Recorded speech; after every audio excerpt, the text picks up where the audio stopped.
Hi friends, ഈ ഒരു ഫ്രോക്കിൻ്റെ കട്ടിങ്ങും സ്റ്റിച്ചിങ്ങും video നമ്മൾ ഓൾറെഡി അപ്ലോഡ് ചെയ്തിട്ടുണ്ട്. അപ്പോൾ അതിൻ്റെ ഒരു ഫൈനൽ ലുക്ക് ഇങ്ങനെയാണ്. നമ്മൾ സീം അലവൻസ് ഒട്ടും തന്നെ പുറത്തേക്ക് കാണാത്ത രീതിയിലുള്ള പഫ് സ്ലീവ് അറ്റാച്ച്മെൻ്റ് ആണ് നമ്മൾ കൊടുത്തിട്ടുള്ളത്.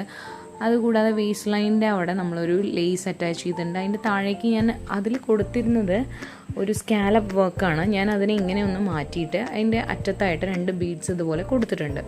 പിന്നെ താഴേക്ക് നല്ല ഫുൾ അംബർലയിലാണ് നമ്മൾ കട്ട് ചെയ്തിട്ടുള്ളത്. അത് താഴെ ജോയിൻ്റ് വരാത്ത രീതിയിൽ നല്ല വൃത്തിയായിട്ടുള്ള അംബർല കട്ടാണ് ചെയ്തിട്ടുള്ളത്. അതേപോലെ തന്നെ ബാക്കിലോട്ട് നമ്മൾ ഒരു ഓപ്പണിങ് ഇതുപോലെ കൊടുത്തിട്ടുണ്ട്. എന്നിട്ട് ഇതുപോലെ ഒരു ഡോരി നമ്മൾ കൊടുത്തിട്ടുണ്ട്. അപ്പോൾ അതിൻ്റെ താഴെ ഇതുപോലൊരു ടാസിലും നമ്മൾ കൊടുത്തിട്ടുണ്ട്.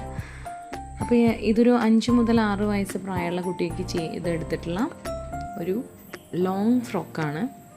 നിങ്ങൾക്കിത് ഇഷ്ടമാവുകയാണെങ്കിൽ തീർച്ചയായിട്ടും നിങ്ങൾ അതിൻ്റെ കട്ടിങ്ങും സ്റ്റിച്ചിങ്ങും ഒക്കെ ഒന്ന് കണ്ടു നോക്കുക.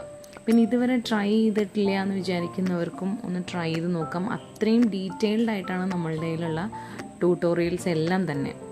അപ്പോൾ ഇനിയും ആരെങ്കിലും ഇതുപോലെ സ്റ്റിച്ചിങ്ങിൽ ഇൻട്രസ്റ്റ് ഉണ്ടായിട്ടും നിങ്ങൾക്ക് 1000 കൊടുത്ത് പഠിക്കാൻ പറ്റുന്നില്ല എന്നുണ്ടെങ്കിൽ നിങ്ങൾക്ക് തീർച്ചയായിട്ടും യൂട്യൂബിൽ നിന്ന് പഠിക്കാൻ പറ്റും.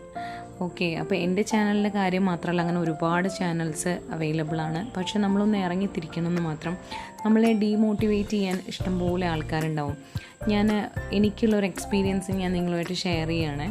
ഫസ്റ്റ് നമ്മൾ സ്റ്റിച്ചിങ് ഒക്കെ സ്റ്റാർട്ട് ചെയ്ത സമയത്ത് ഞാൻ ഇതെല്ലാം പഠിച്ചതൊന്നും, അതുകൊണ്ട് തന്നെ എനിക്കിതിൻ്റെ ABCD അറിയില്ല. എങ്കിലും ഞാൻ നല്ലൊരു ഫ്രോക്കൊക്കെ അടിച്ചിട്ട് എല്ലാവർക്കും നമ്മൾ കാണിച്ചു കൊടുക്കുമ്പോൾ അതിൽ കുറച്ച് പേരൊക്കെ നന്നായിട്ട് പറഞ്ഞു. അതിൽ ഒരാളുടെ കമൻറ്റാണ് ഞാൻ പറയാൻ ഉദ്ദേശിക്കുന്നത്. ഒരാൾ പറയുകയാണ്, ഇതൊക്കെ തിരുപ്പൂർ പോവുകയാണെങ്കിൽ 50 രൂപയ്ക്ക് കിട്ടുന്നു. ഓക്കെ, അപ്പോൾ മേ ബി കിട്ടുമായിരിക്കാം. പക്ഷേ ഞാൻ വിശ്വസിക്കുന്നത് നമ്മളിപ്പോൾ വേറൊരു ഡ്രസ്സ് അതേപോലെ ഡ്യൂപ്ലിക്കേറ്റ് ചെയ്യുകയാണെങ്കിലും നമ്മളുടേതായിട്ടുള്ള എന്തെങ്കിലും ഒരു കാര്യം നമ്മൾ ആ ഫ്രോക്കിൽ ചെയ്തിരിക്കും.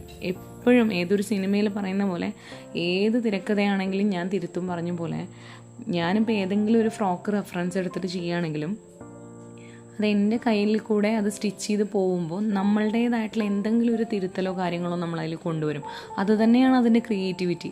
പിന്നെ നമ്മൾ സ്വന്തം കയ്യിൽ അത് ചെയ്ത് നമ്മളത് നമ്മളുടെ മക്കൾക്കോ അല്ലെങ്കിൽ മറ്റൊരാൾക്ക് നമ്മൾ കൊടുക്കുകയാണെങ്കിൽ അവരിട്ട് കാണുമ്പോൾ അതിൻ്റെ ഒരു സന്തോഷം എന്ന് പറയുന്നത് വേറെയാണ്. അത് ഈ സ്റ്റിച്ച് ചെയ്യുന്ന ഇഷ്ടമുള്ളവർക്കും അതിനോട് പാഷനുള്ളവർക്കും അത് മനസ്സിലാവും.